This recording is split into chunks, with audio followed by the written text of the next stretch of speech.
कामयाबी की मंजिल तक पहुंच गया। अब मैं आपसे एक बात कहना चाहता हूं। रिजवान भाई पत्रकार आदमी है, ये मेरी बात को ज्यादा अच्छे से समझेंगे।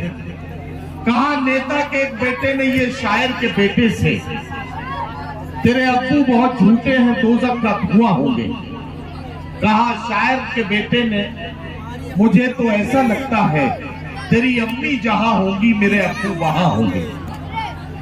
तंजिया और मज़ाहिया शायरी में शायर अपने आप को निशाना बनाता है, लेकिन हमें और आपको हंसने और मुस्कुराने का मौका देता है। हमें इस तरह के शेर कहने पड़ते हैं कि बोला दुकानदार कि क्या चाहिए तुम्हें, जो भी कहोगे मेरी दुकान पर वो पाओगे।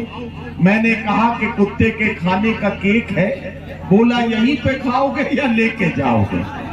तो आइए तंजिया और मज़ाहिया शायरी के लिए आमादा। अस्सलाम वालेकुम।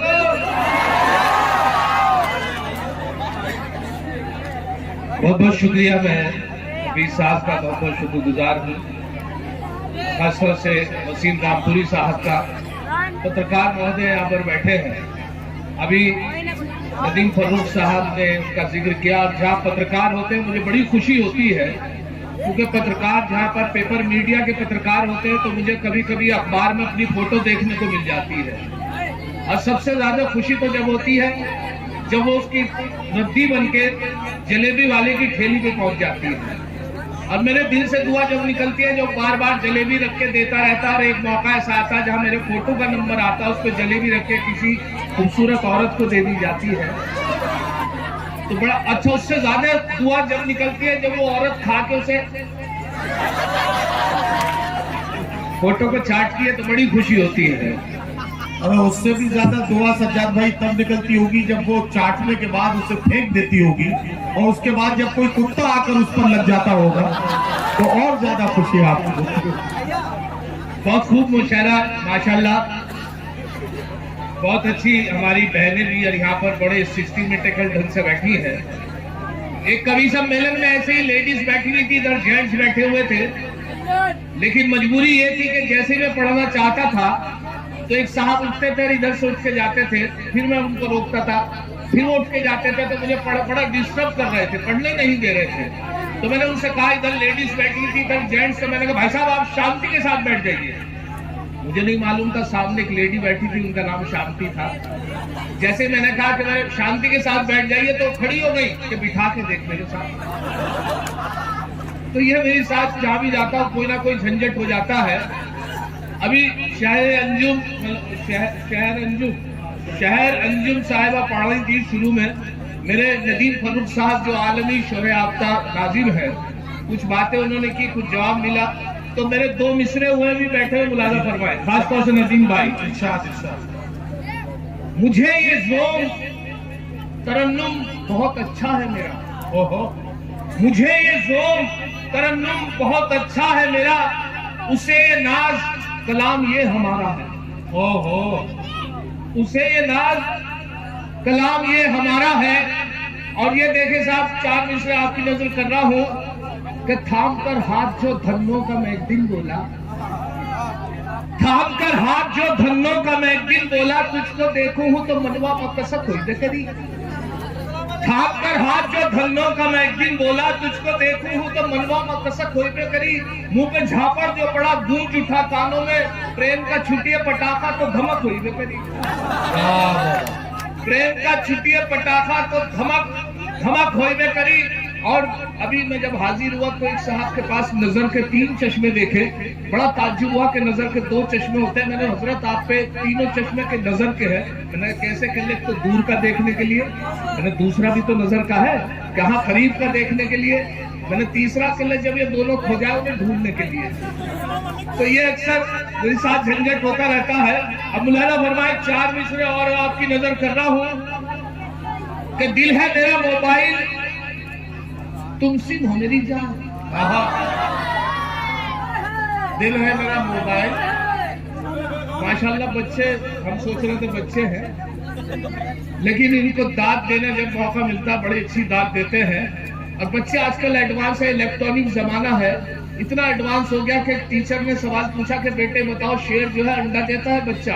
एकदम बच्चा खड़ा हुआ कहने लगी शेर तो जंगल का राजा, उसकी मर्जी अंडा दे बच्चा क्या बात है। तो इतने एडवांस हो गए हैं सब। तो इलेक्ट्रॉनिक के हवाले से मैंने अपनी बीवी को 4 मिसरे सुनाए थे। ये सुने कि दिल है मेरा मोबाइल तुम सिम हो मेरी जान, दिल है मेरा मोबाइल तुम सिम हो मेरी जान, है लाइफ टाइम रिचार्ज ये मोबाइल हमारा। वो बोली अगर सच है तो बस इतना बता दो, मोबाइल डबल सिम तो नहीं है तुम्हारा। दिल है मेरा मोबाइल तुम सिम हो मेरी जान, है लाइफ टाइम रिचार्ज ये मोबाइल हमारा। क्या कहना? वो बोली अगर सच है तो बस इतना बता दो, मोबाइल डबल सिम तो नहीं है तुम्हारा। और देखे साहब इश्क करने का मेरे साथ अंजाम जो हुआ ये मुलाजा करें 4 मिसरों में। एक दिन कर बैठा जुर्मे इश्क में, एक दिन कर बैठा जुर्मे इश्क में, अपनी थाने में हजामत हो गई। ओहो, एक दिन कर बैठा जुर्मे इश्क में, अपनी थाने में हजामत हो गई। इत्तफाकन जज भी था आशिक मिजाज, इसलिए मेरी जमानत हो गई। एक दिन कर बैठा जुर्मे इश्क में, अपनी थाने में हजामत हो गई। इत्तफाकन जज भी था आशिक मिजाज, इसलिए मेरी जमानत हो गई। और ये भी देखे बहुत मशहूर शायर का शेर है कि ये जब्र भी देखा है तारीख की नजरों ने, लम्हों ने खता की थी सदियों ने सजा पाई। लम्हों ने खता की थी सदियों ने सजा पाई। मैंने 3 मिसरे लगाए देखे कि एक बार उसे मैंने बस आंख यूं ही मारी थी, एक बार उसे मैंने बस आंख यूं ही मारी थी, वो बनके मेरी बेगम घर साथ चली आई। अब हाल मेरा यह है 10 बच्चों का अब्बा हूँ, लम्हों ने खता की थी सदियों ने सजा पाई। लम्हों ने खता की थी सदियों ने सजा पाई। और एक बहुत पुरानी कहावत है 100 सुनार की एक लोहार की, एक लुहार की। तो 100 सुनार की एक लुहार की। देखे 3 मिसरे लगे क्या बनता है कि औलाद 101 थी जो एक लुहार की, औलाद 101 थी जो एक लुहार की, बीवी से बोले ये मेरी दौलत है प्यार की। औलाद 101 थी जो एक लुहार की, बीवी से बोले ये मेरी दौलत है प्यार की। बीवी का था जवाब अजी रहने दो मियाँ, इनमें 100 सुनार की बस एक लुहार की। औलाद 101 थी जो एक लुहार की, बीवी से बोले ये मेरी दौलत है प्यार की। बीवी का था जवाब अजी रहने दो मियाँ, इनमें है 100 सुनार की बस एक लुहार की। और अभी बच्चों के लिए हमारे नदीम फरूक साहब कह रहे थे कि मस्जिद में बच्चों को ये कहा जाता है कि पीछे चले जाओ। हकीकत यही है कि मस्जिद को पागल सर बच्चों से बचने के लिए कहा है।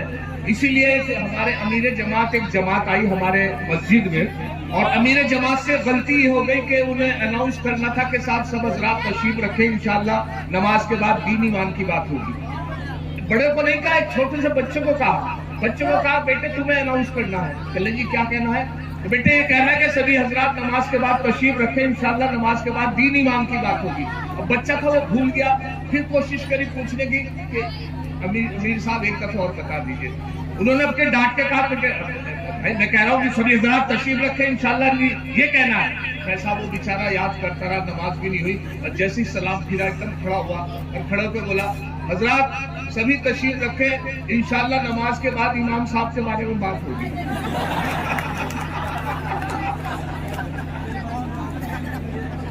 अब इमाम साहब घबरा गए, पता नहीं क्या बात होगी। अब नमाज अब मुलाजा करें इसी हवाले से 4 मिसरे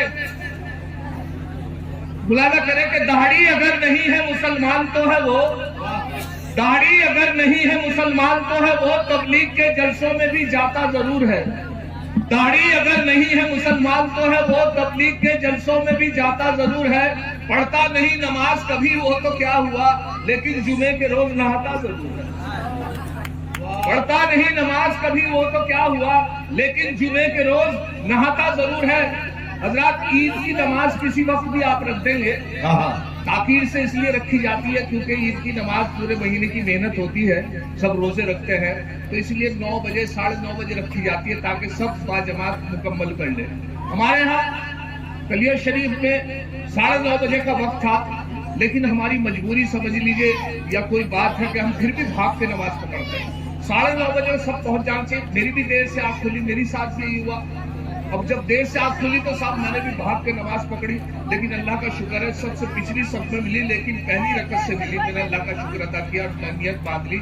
एक रकत निकलने के बाद 2 लड़के बड़ी तेज भागे आए और उन्होंने नियत बांधी, उनकी एक रकत निकल गई थी और एकदम भागने लगे रात में। उन्होंने सांस फूला उनका, भागते भागते उन्होंने नियत बांध ली। एक रकत निकल गई उनकी, और जैसे ही नमाज कंप्लीट मुकम्मल हुई, सलाम फेरा गया, रुकू हुआ, सजदा हुआ, सलाम फेरा गया। जब सलाम फेर के मुकम्मल हुई नमाज, तो एक लड़का दूसरे से कह रहा था, मैंने भी सुना, कह रहा था कि अगर वजू के चक्कर में रहते तो नमाज निकल गई थी। अब देख, अब ये परेशानी इसलिए भी आती है। अब यहाँ से मैं 4 मिसरे आपकी नजर कर रहा हूँ। अब मुलाजा फरमाए भाई, आजकल बच्चे इतने एडवांस हो गए कि हर चीज बड़ी तेजी के साथ जा रही है। हमारे यहाँ लॉकडाउन में हुआ ये के साथ पाबंदी लग गई गोश्त के ऊपर, मटन का गोश्त बंद, और साहब मटन के बाद चिकन बंद, और बड़ा परेशान। उस दौरान एक मेहमान आ गए, और मेहमान जब आ गए तो साहब मैं क्या करता, वही दाल से खिदमत करता रहा जो घर में थी। सुबह उड़द की दाल की खिचड़ी, फिर चने की दाल, फिर शाम को मूंग की दाल, फिर दाल चने, इस तरीके से दाल दाल दाल 15 दिन तक वो घर पे रहे। और हालत ये हो गई कि साहब गलिया शरीफ का मेला आने वाला था, चांद की तारीख का पता नहीं था।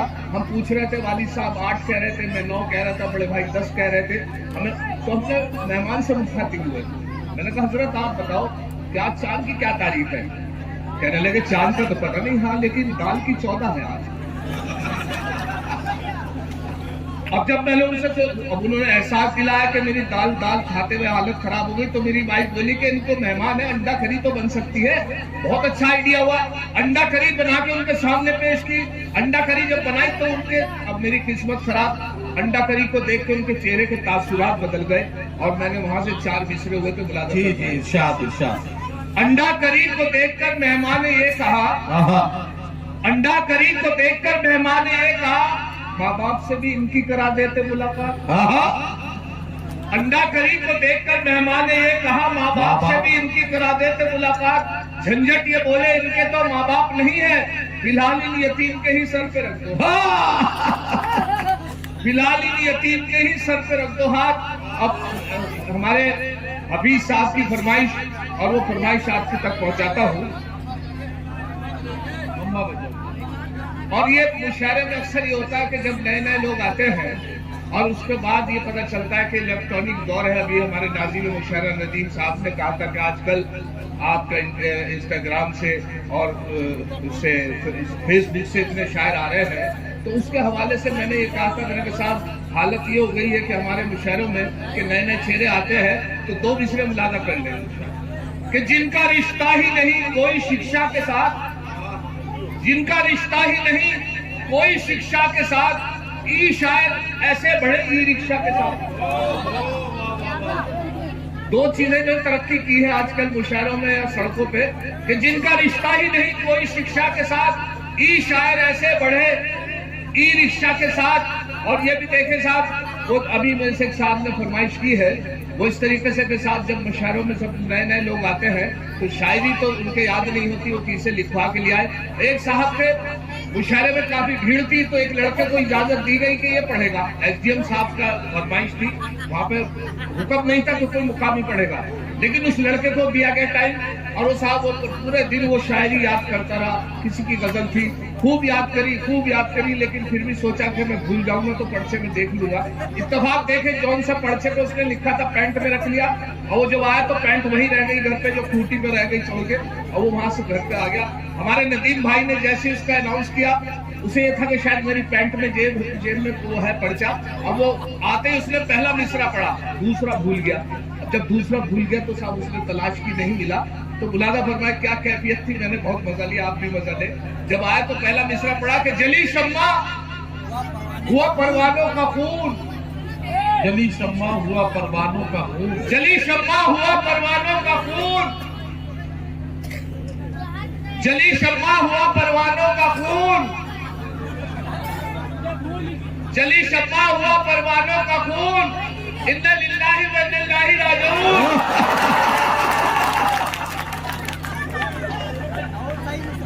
तो ये आजकल की शायरी की बात है। अब ना मैं वो सुना रहा हूँ जिसके लिए मुझे हुक्म हुआ है हफीज साहब का, वो ये के साथ हकले से मुताल्लिक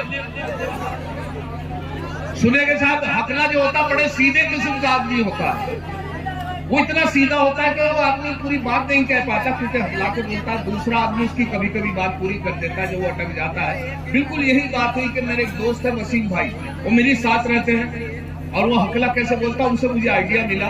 तो मैं जब वसीम भाई जब मेरे साथ रहते हैं उनसे आइडिया मिला तो मैंने एक चौराहे पे भीड़ देखी, मैं पहुंचा तो हाथापाई तो रुक चुकी थी, वसीम भाई का झगड़ा फिर से हो गया, वो एकदम खामोश खड़े हुए थे और गाली दी चला जा रहा था। वो शख्स जिससे झगड़ा हुआ था वो खामोश, उसने गाली दी नहीं जा रही थी। मैं दोस्त था तो उसके मेरा फर्ज बनता था, तो मैंने वसीम भाई गाली दो, तुम भी दो। वसीम भाई ने गाली नहीं दी, मैं फिर कोशिश करी, अरे भाई वसीम भाई जब मैं हूं तो गाली दो, गाली नहीं दी। वसीम साहब एक तरफ चले गए, अगले चौराहे पे जाके उनकी आवाज निकली, उल्लू उल्लू उल्लू उल्लू उल्लू का पट्टा। मैंने भाई गाली, लड़ाई वहां हुई, गाली यहाँ दे रहे हो, और जब मैं तुम्हारी साथ था तो घबराने की क्या बात थी? कह लगे ये बात नहीं है। मैंने फिर क्या शुरू तो वही करी थी, निकली यहाँ से। अब हुआ ये के साथ वसीम साहब ने इश्क करा, और जब इश्क किया तो एक तरफा इश्क, किसी लड़की से इश्क किया तो 15 दिन तक वो खामोश रहे, क्योंकि जब इश्क का इजहार करने उसके घर गए तो उनके वालिद ने उनकी खूब पिटाई की तो वो खामोश हो गए। मैंने वसीम साहब से पूछा, मैंने कहा भाई कैसे चल रहा है इश्क? तो यहाँ से उन्होंने गजल एक मतला सुनाया, 2 शेर सुनाए, उससे बोले कि इज़ारे आरज़ू पे मैं पीटा गया अलग,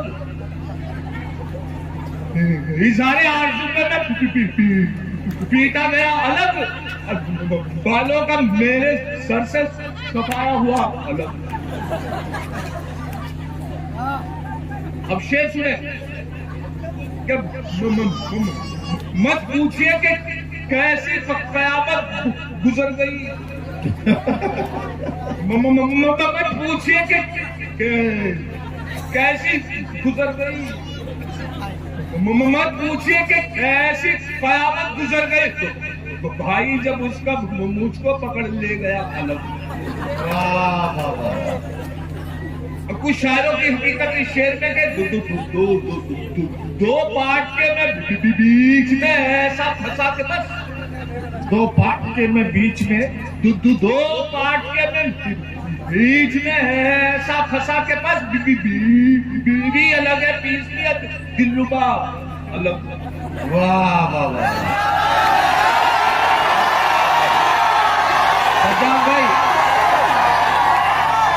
सज्जाद भाई आ जाए, आप कुछ देर और सुनाएं, और शहर अंजुम माला लेके आएंगे आपके लिए, सबको माला उन्होंने पहनाई, आपको अच्छा अच्छा अच्छा।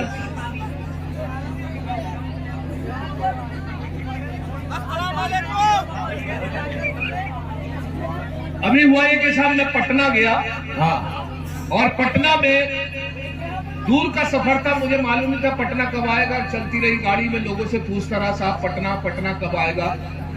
पटना आया, मैं उतर गया, लेकिन एक मोहतरमा से मैंने फिर भी कंफर्म करने के लिए पूछ लिया, मैंने कहा मोहतरमा पटना है या नहीं है? तो साहब यहाँ से 4 मिसरे सुना। मैं क्या बताऊं झंझट जब रेल से मैं उतरा, मैं क्या बताऊं झंझट जब रेल से मैं उतरा, एक महाजबी से मिलकर ऐसी घटिया घटना। मैं क्या बताऊं झंझट जब रेल से मैं उतरा, एक महाजबी से मिलकर ऐसी घटी है घटना, जूते से उसने मेरी कर डाली ताज पोशी, पूछा था मैंने इतना मैडम यही है पटना, पूछा था मैंने इतना मैडम यही है पटना। और ये देखे साहब, एक साहब हकला के बोलते थे, उनकी शादी हो गई, अच्छा, और शादी की पहली रात जो अपनी वाइफ के पास पहुंचे तो बड़ा सा घूंघट निकाले बैठी थी बेड के ऊपर, बैठने की इजाजत मांगने लगे, जब कोई जवाब नहीं मिला तो खुद ही बैठ गए। अब फिर वो घूंघट हटाने के लिए कहने लगे, अब अकेले थे बेचारे, पहले तो बड़ी मुश्किल से इजाजत मांगी, फिर घूंघट हटाने, अब क्या सिचुएशन है उस कमरे की ये देखा। आप करीब पहुंचे बैठ के और उनसे पूछा कि अरे भाई तुम कहो तो बैठ जा। कोई जवाब नहीं मिला। फिर कोशिश करी उनसे पूछने की कि अरे भाई तुम कहो तो बैठ जाओ। जब कोई जवाब नहीं मिला तो खुद ही बैठ के कहने लगा बैठ गए। लो भैया वो बैठ गए। अब घूंघट हटाने के लिए कहने लगे अपनी वाइफ से कि अरे भाई ये तो हटा दो। फिर भी कोई अंदर से आवाज नहीं आई। फिर घूंघट के अंदर से जब कोई आवाज नहीं आई फिर पूछा अरे भाई ये तो हटा दो। घूंघट के एकदम अंदर से आवाज आई कि घूंघट के अंदर से आवाज आई कि तुम ही हटा देते। कहने लगे कमाल हो गया, तुम तो मेरी बहन निकली। अरे वाह वाह वाह। अब वो साहब हकला के जो बोलते थे, उनकी बीवी जो थी मायके चली गई, वो बहुत मायूस।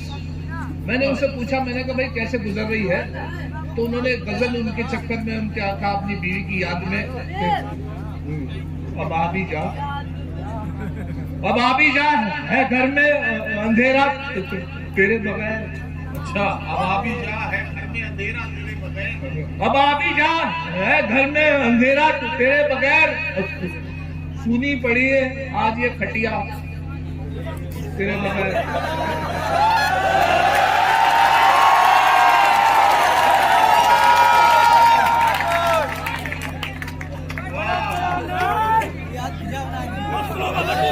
मुझे गजरे बोलिए, शुक्रिया उनका अदा करके गई।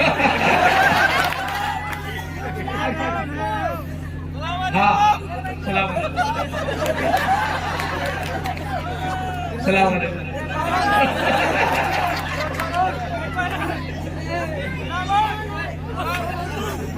एक बात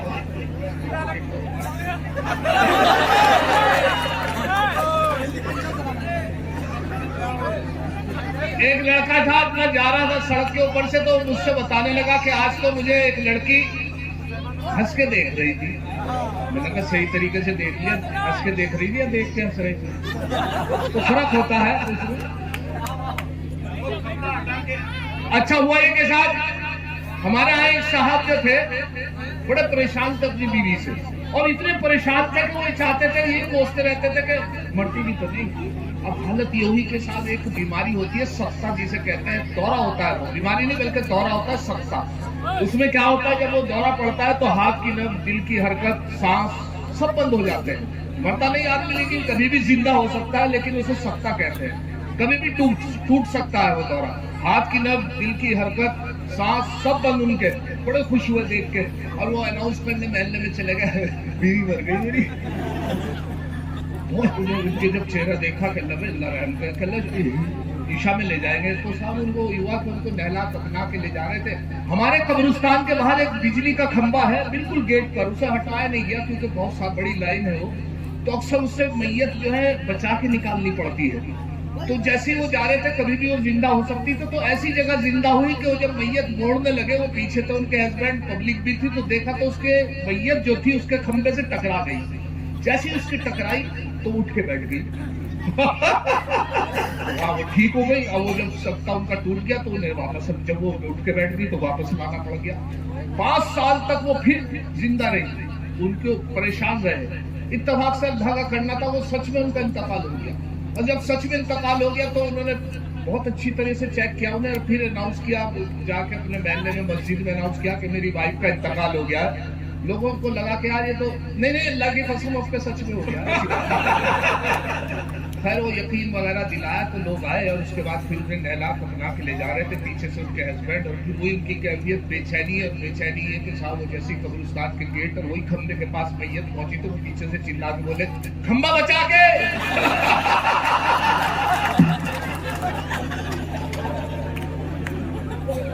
अच्छा हमारे यहाँ एक मैयत और जा रही थी, तो रास्ते में बुजुर्गवार, गर्मी का मौसम, जमीन तप रही, और साहब उस पर सब लोग कंधा देते जा रहे। तो वो बुजुर्गवार बिल्कुल कब्रिस्तान के रास्ते में चारपाई पे बैठे रहते थे। लेकिन बहुत बुरा लगता था जब कोई मैयत जाती है तो 7 या 8 कदम या 10 कदम 40 कदम चलना पड़ता है, तो वो बिल्कुल नहीं उठते थे। रास्ता था तो या तो बहुत ज्यादा उनके सामने से मैयत गुजरती थी, इसलिए नहीं वो उठते थे। लेकिन हम जब वापस आए तो हमने बुजुर्गवार से कहा कि हजरत आपके कब्र में पैर लटके हुए हैं, आपको भी मरना है, जब मैयत जाती है आप उठ के क्यों नहीं चलते? खैर साहब उन्होंने मेरे ऊपर यकीन किया और उन्होंने जैसे हमने दोबारा चेक किया 1 हफ्ते के बाद, जैसे मैयत जा रही थी तो मैं उन्हें देख रहा था कि उठते हैं नहीं। इत्तेफाक से जैसे उन्होंने मैयत देखी तो अपनी चप्पल ढूंढी तो चप्पल नहीं मिली। उन्होंने सोचा चलो 40 कदम तो चलना ही है, तो नंगे पैर चल दिया और उन्होंने कांधा दे दिया। कांधा दे दिया तो जमीन तप रही, नंगे पैर, उन्होंने कांधा दे तो दिया लेकिन उससे लिया किसी ने नहीं। जमीन तप रही, नंगे पैर और कांधा दे रखा, कोई लेने जाओ उनसे 40 के 80 कदम हो गए, 100 हो गए, 150 हो गए, 500 कदम हो गए, तो चिल्ला के बोले अबे मैंने मारा क्या इसे? तो ये हालत होती है। अब यहाँ से एक मतला, क्योंकि बीवी के लिए मैंने एक मतला 2-3 शेर बुलाना कि मजा ये माना बड़ा 200 किनार में है, घरवाली से प्यार करने में। मजा ये माना बड़ा 200 किनार में है, मगर ये डेली नहीं है, कभी कभार में है। वाह। मजा ये माना बड़ा 200 किनार में है, मगर ये डेली नहीं है, कभी कभार में है। और उधार पीता था ठर्रा जो रोज ठेके पर, उधार पीता था ठर्रा जो रोज ठेके पर, जनाबे शेख से ऐसी पटी के बार में है। वाह वाह वाह वाह। उधार पीता था ठर्रा जो रोज ठेके पर, जनाबे शेख से ऐसी पटी के बार में है। और जरूर तू किसी नेता के घर का खाया, जरूर तू किसी नेता के घर का खाया, हराम जिसकी बदबू तेरी डकार में है। वाह वाह वाह। जरूर तू किसी नेता के घर का खाया, हराम रिस्क की बदबू तेरी डकार में है। और सुना है जब से के झंझट भी बन गया शायर, मेरा हरीफ उसी रोज से बुखार में है। वाह वाह वाह। जरूर तू किसी नेता के घर का खा आया,